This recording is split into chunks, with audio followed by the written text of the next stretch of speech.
What's up, everybody? It's Meagan McGuire, Senior Student Loan Consultant at Student Loan Planner. And this morning I had a emergency webinar for the June 30th deadlines for the pay-as-you-earn plan, for applying for that plan, and for consolidating for the IDR account adjustment purposes.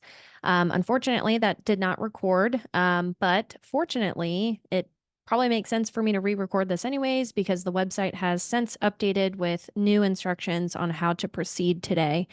So I'm going to start to take a look at the website with you to give you a feel for what you should be doing if you are someone who needs to be applying for pay today, or if you need to be consolidating today, because the instructions have changed since this morning. So a little bit of background, the pay-as-you-earn plan is one of the income-driven plans available for those that did not borrow before October 1st, 2007. So if you have loans that were outstanding before October 1st, 2007, pay is not going to be applicable to you, not relevant to your situation. So you can skip over this part and listen about the consolidation to make sure you don't need to consolidate. Pay as you earn is available only today for those who are eligible, who are not already on it, that wish to be on an income-driven plan that has a 20-year timeline to forgiveness. Pay is based on 10% of discretionary income. If you're not sure what that payment calculation would look like, what you could do is go through the studentaid.gov simulator. There is a simulator on the studentaid.gov website where you can calculate the payments. You could also do that on our website on studentloanplanner.com. We've got a free calculator that you could use. Let's go to calculators and income-driven repayment calculator. You can go here, plug in your information, and it'll give you what the payment would be on each of the income-driven options, and you can decide if pay makes more sense.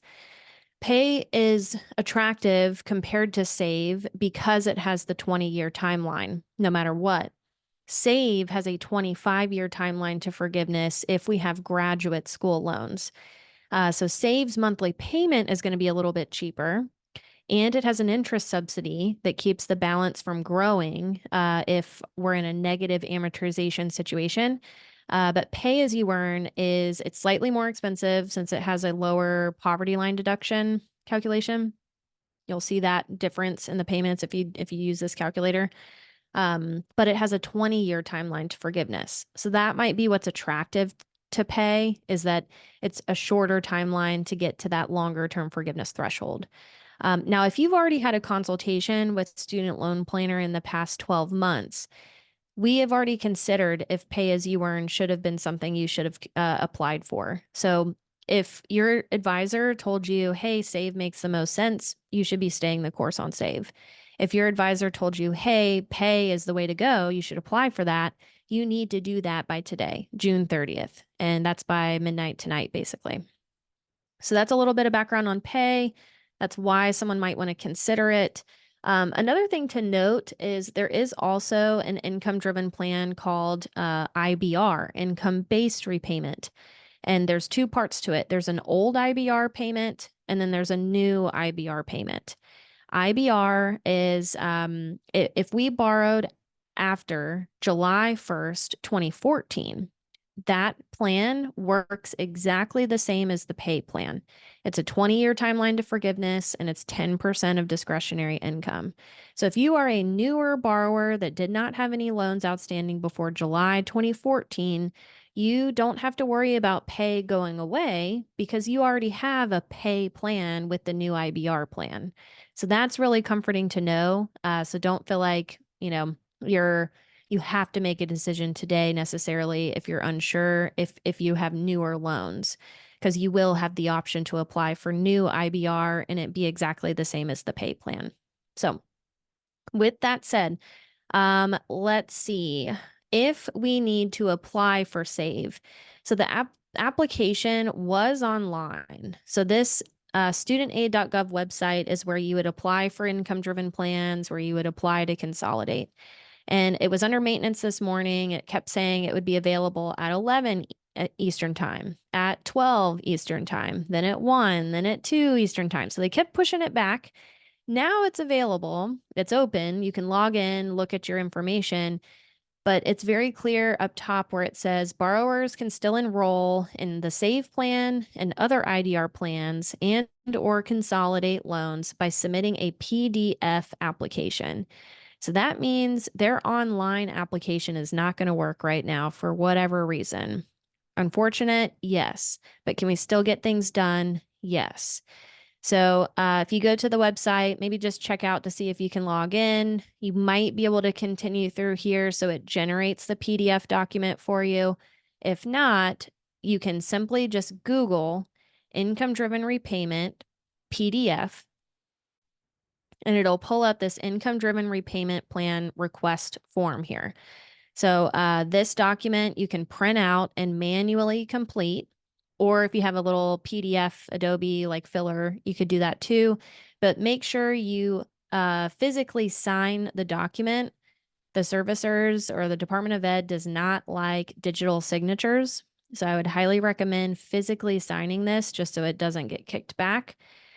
But if you're someone who needs to apply for pay today, or who needs or wants to apply for the SAVE plan, I'll talk about that here in a second, you're going to need to do a paper application. So let's talk about the SAVE plan. This past week, there's been a lot of talk about the SAVE plan because there's been an injunction, a temporary injunction on some of the new provisions that were supposed to kick in July. So July 1st was when the 5% payment calculation was supposed to kick in for undergraduate loans. So if you only had undergraduate loans, the payment calculation on SAVE was going to drop from 10% down to 5%. If you had a combination of undergrad and graduate school loans, the portion of your undergraduate loans that was undergrad would be based on 5%. The rest would be based on the 10%. So your payment would be a little bit less, but weighted proportionately. Now, we were also waiting for Parent Plus loan folks who did the double consolidation. We were waiting to see how they would see these loans on SAVE, because with the double consolidation, we can get access to SAVE.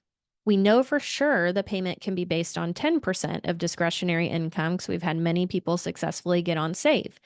We didn't know if the student loan system would see their double consolidated loans, this loophole. We didn't know if they would see them as undergraduate loans or graduate school loans, because either way, they're not your own loans. They were your kids' loans. So we were waiting to see if they would be given the 5% calculation or not, and now that has been paused. So this has created some panic because we don't know the future of the SAVE plan. Could they take away SAVE? We don't know. Could they block future enrollment in SAVE? We don't know. Right now, the website is saying we could still apply. So if I go back, still says that we can apply for SAVE. We just have to do a paper application, a PDF application. So if that's something that we need to be considering, we should probably be looking at that now. And you know, I think too, like, I don't want people to feel panicked where if they're on a different plan, like Pay, for example, but maybe they were intrigued by SAVE. I don't think this is necessarily the time to completely switch gears and switch over to SAVE out of panic. If your game plan was initially going to be staying on Pay, stay on Pay for now, and maybe get a consult to talk through like what the pros and cons are for switching over to Pay, or sorry, switching over to SAVE. Because the downside here is that we're not going to be able to switch back to Pay if we leave that plan today. So we have to be really comfortable with the idea of staying the course, you know, on SAVE if we make the switch, because we're not going to be able to switch back to Pay. Now, with that said, let's see, SAVE. Today is not the deadline to apply for SAVE. Okay. Today is not the deadline to apply for SAVE. It's only for Pay. But with the uncertainty of SAVE, we don't know if we're going to be able to enroll in the plan later. So the sooner you apply for SAVE, if that was your plan, probably the better, just to be safe, is kind of our stance on this. So that is a little bit of my 2 cents on SAVE. Now, worst case scenario, what if they take away SAVE, right? What if they completely take away SAVE? We're not able to enroll in it later. What would happen? Well, they would have to bring back the other plans. They would have to bring back Repay, and a source has told us that they would bring back Pay. So I think that should give you some comfort knowing that if you're on the SAVE plan, don't panic if they do take away the save plan and they don't grandfather you in. If you have to apply for a different plan, they're going to have to bring back those old ones that we had available previously. So I think that's some good news. There's also talk of them grandfathering folks into save if they're already on it. So that I think that's a positive thing. If they did that, then great. So we just don't know the future of save, but I think what you need to be doing is just know, like, what would your plan be if what we know to be true today stays true, like save still exists, pay is going away. What would the plan be? And stay that course. And then we can pivot once we know what's going to happen. They're going to have to open back up plans if they do away with a save plan. If save still exists later, then maybe we're able to apply for it. So there's just a lot of unknowns there, but let's get back to how to apply for the pay plan or the save plan if you guys wanted to do that today. We have to do it for pay. Save is kind of optional, but probably the sooner the better just in case to lock it in. So complete this income-driven application. First part is basic information. You would just need to just take a second to read these questions carefully. Okay, these questions are not hard. Answer the questions and follow the instructions. So select the reason you're submitting this form. If you're brand new to applying, you check this first box. I'm applying for an income-driven plan. If you're updating your income on the plan, that's probably not what you're doing today, but you would choose that second option. If you're recalculating your payment, let's see. So these middle two options, you're probably not doing today. You're either entering the plan or switching to a plan, right? So if you're already on an income-driven plan, but you're switching to save or you're switching to pay, you would need to choose this second box. And then read both instructions. The next thing would say continue to item 2. So number 2 says, what plan do you want to choose? We need to specifically choose save or specifically choose pay. Don't choose this first box. If we're applying today, we know what we should be doing. We should either be applying for save if that's our game plan, or pay if we don't want to miss out on having access to it. Then it will tell you to continue to item 3. So go to number 3. Do you have multiple loan servicers? Most people don't. So you could say no here. Are you currently in deferment or forbearance? Probably not, but maybe you could be in forbearance. So you could answer this question however you feel you want to. Dropping down, family size, put that information in here. Make sure you put your name and your social at the top of each page. What's your marital status? If you're single, put that. Married, put that. Again, follow the instructions. Where does it tell you to go after that? Go to that next question. It is going to eventually take you to a place to choose if you want them to access your tax return to verify income. Generally, this is fine to do. Go ahead and let them look at the tax return. Every year you're on this income-driven plan, it'll automatically link back to the tax return if you give them authorization or consent. That way you don't have to update yourself every year. They do it for you on your anniversary, which is kind of nice. Kind of set it and forget it kind of thing. But if your income is lower right now than it was on your tax return, you can say no here. Say, hey, don't look at my tax return. And you can submit alternative documentation of income, which it gives you an idea of what kind of income that is. So that could be a pay stub. That could be, let's see, I think it has, yeah, and that could be a pay stub here, support and documentation within the past 90 days. Could be a W-2, it could be a signed statement. So you can submit that instead of the tax return if the tax return isn't reflective of what you're currently being paid. Next, section 6, if, again, make sure your name and social is at the top of each page. If you're switching from IBR, income-based repayment, you're going to need to select this box. So if you're on IBR, select this box and put 5 in here. There's a weird, stupid rule that if you're moving from IBR to a different plan, you have to either pay the standard 10-year payment, which is really expensive, or pay a $5 fee to move. So put $5 in here to be able to move. Why does that rule exist? I don't know. Just it is what it is with the IBR plan. If you're switching from any other plan, that does not come into play. Sign it, and then find income documentation. So either the 1040 page that shows your adjusted gross income on line 11, or a pay stub, or a signed statement explaining your income. Make this into a PDF document, which most people can do on their phone now. You know, scan the documents or take a picture of the documents, scan it into a PDF, and you can upload this to your student loan servicer's portal. So your servicer is who's collecting payments from you. So let me go back to those instructions. Let's go here. So upload this to your student loan servicer's portal, or email it to them, or fax it to them. You can find that information. So go to the servicer's website. You can find where to send it to them. Also their mailing address, if you wanted to mail it. Get that in. It does say processing times are going to take a while, but as long as we get things submitted today, we should be good to go. All right.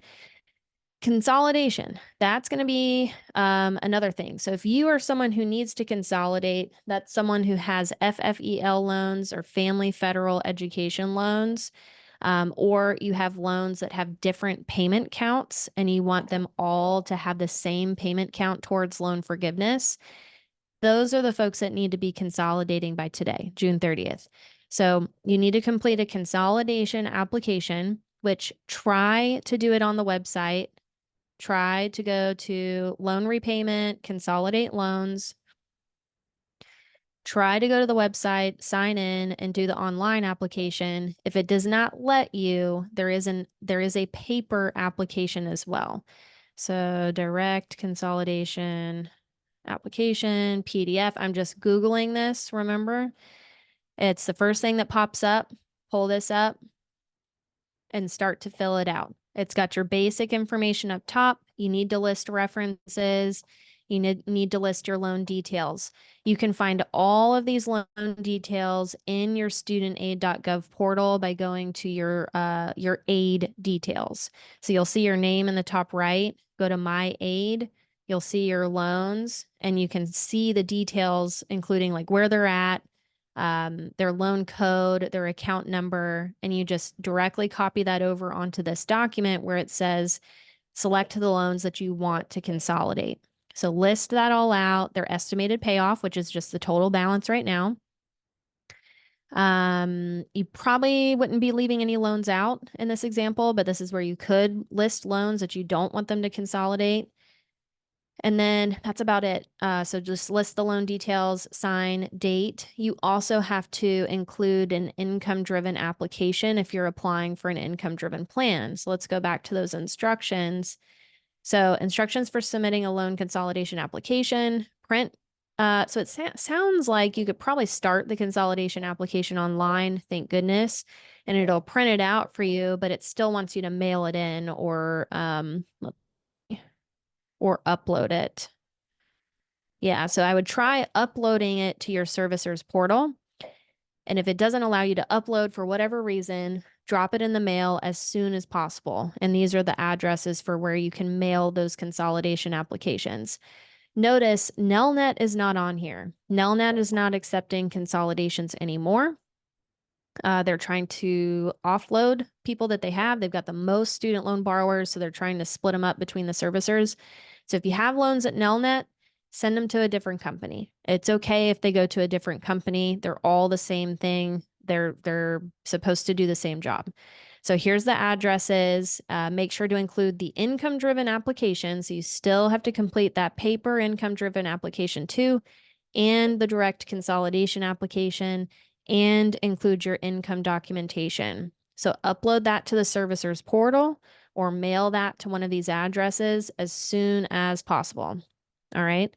Ideally, if you're consolidating, you're getting it uploaded today because today is the deadline for the IDR account adjustment. Let's just make sure nothing changed there. Adjustment. Seems like that's still 6:30, but let's triple check.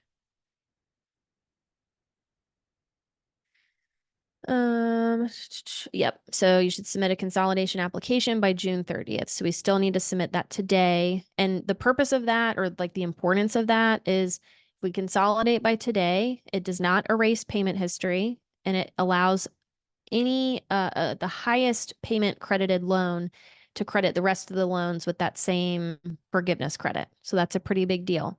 So I'm hoping this is helpful. I know it's been a crazy day. The website has been updating, making things challenging, I would say. But I hope this helps you just figure out what you need to do today, if you need to do anything at all, right? You may not need to do anything at all. If you're already on Save, you don't have to do this. If you've already consolidated your loans, or you don't have those old loans, you entered repayment on the loans at the same time, you don't need to consolidate. So just know that not everyone has to do this, but if you do, today is the deadline. So hope that helps. Thank you so much for listening.